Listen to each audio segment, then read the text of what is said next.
Welcome back. So, this is the top 10 reasons why Christopher Watt is going to have a hard time in prison the rest of his life. So, we'll start off with number 10 and work our way to number 1. So, number 10, he's broke. He's never going to have enough money to buy the honey buns, the wham whams, the ding dongs, the chips, the soda. Yeah, he may get money from his fans out there, but he's always going to be broke, and he's never going to have enough money to buy personal hygiene items and then the other items that could make his time more enjoyable. So he's broke. Number 10.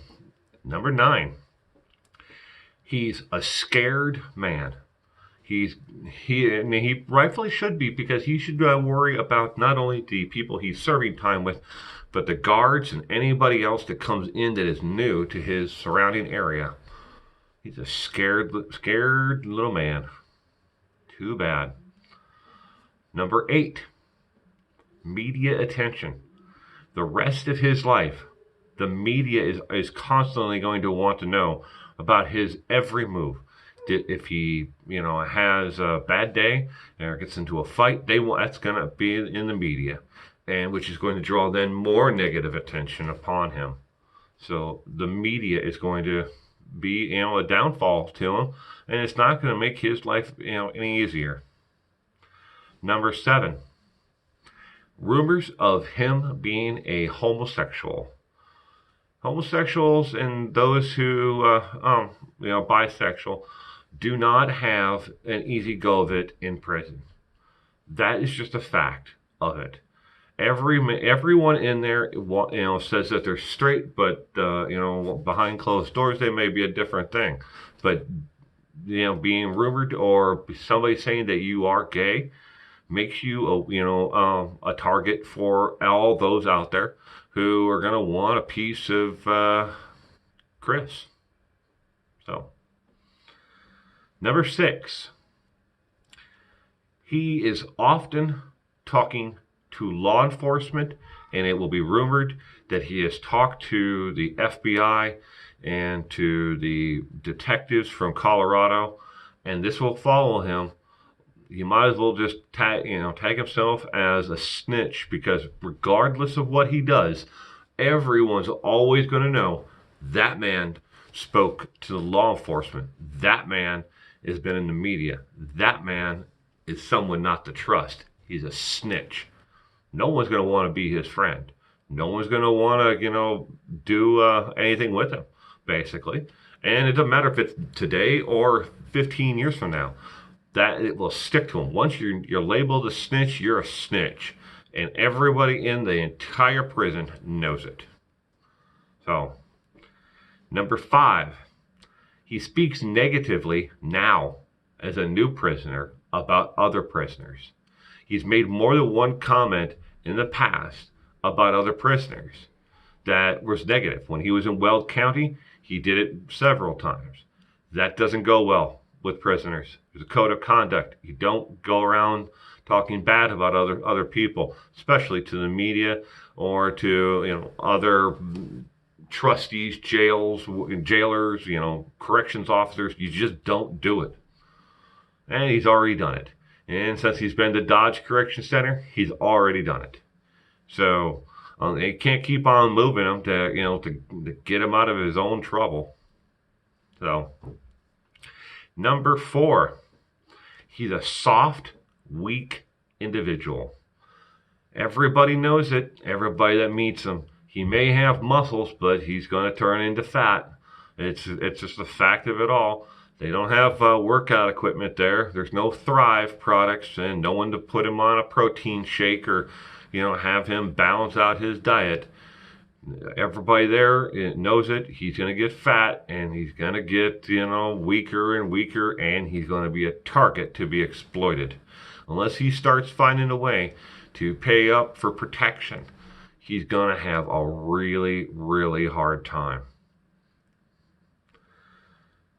Number 3, he's a phone writer.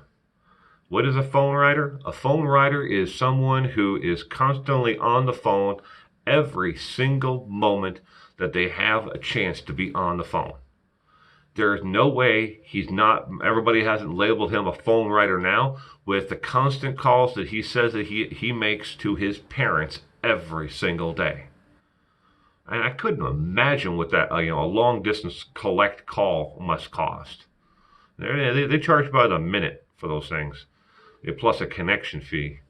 So unless his parents, win the lottery, they're going to have to start cashing out their 401k just to pay for the phone bill for Christopher calling them every day. Number 2, he won't stand up for himself. He never has in his entire life. He didn't change overnight because he went to prison. He's always let other people walk over him. He's always, and everybody knows it. What interactions they've had with him already, they already know that he won't stand up for himself. So if he's not being exploited right now for whatever he has, and it hasn't been stolen from him yet, I would be highly surprised, because everybody knows he's a weak man who won't stand up for himself. They know these two things about him right away. Prisoners, they're easy on it. They look around and they watch for an opportunity, any chance they can, to exploit another prisoner for either their food, their snacks, their tennis shoes, whatever they can get off them. And everybody knows he won't stand up for himself. So good luck, Chris. And the number one reason why Chris is going to have a hard time in prison the rest of his life is the crimes that he committed. They hate prisoners with crimes against women and children. And he hit the trifecta there. He went after it. He went and did it all. He killed children. He hurt them. He killed his wife. This is something that prisoners don't put up with. I mean, they may have committed crimes, and that's why they're in prison. But, some of them are innocent. But, yeah, whatever. But they know, and they all have a code of conduct amongst themselves. Don't do anything to women and children. And he did. He did it, and he admits to it. And now everybody in the world has heard his voice say that he killed his wife and he killed his children. Life is going to become its own special hell for this man for the rest of his life. He thought everything was okay here. He has got to be sinking, and sinking fast. Those little few connections that he thought that he may have made out there since he's been in the Dodge Correction Center are quickly eroding from underneath him right now. Until somebody who is even worse than him comes along, he has dropped all the way down in the pecking order in the prison. And everybody above him is going to go right after that man. So he's never going to get into general population. He will stay in protective custody in his entire life. But they're going to exploit him. They're going to beat him. They may kill him. It's just the facts.